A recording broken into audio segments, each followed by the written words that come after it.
interested in what you were saying just before about how important and how hard it is to move, to get power out of Washington when there's so much money involved. I was wondering, what's your plan to limit the influence of special interest money and lift up the voices of ordinary people?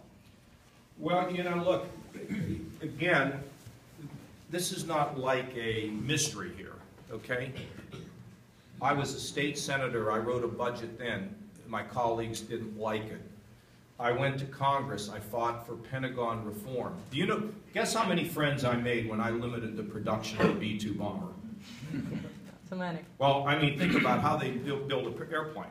They put the windshield wipers in one state. They put the tires in another state. They put the engines in another state.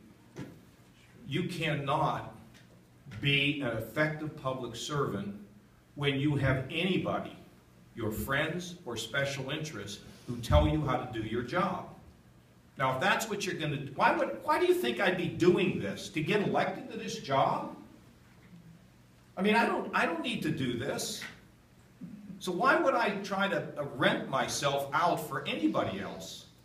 Now, if you got a legitimate point, I'll listen to it. But if your point is not legitimate, I'm sorry. Because you can't manage anything like that. So I really don't care who gives money. You know, I do care a little bit about people that walk door to door from me, but they normally don't ask for very much. I mean, they may ask me about the Common Core, and I'll say, look, I want high standards and local control. And they're like, well, what John, you know, and then I'll give them an answer. And if they are right on something, I'll change. But I'm not going to be bullied because somebody gives me something. I've never been that way in my entire lifetime, and I'm certainly not starting now, okay? Does that answer your question? You have to look at my record. Yeah. I have more lobbyists mad at me than you can shake a finger at. And one time I went after corporate welfare reform.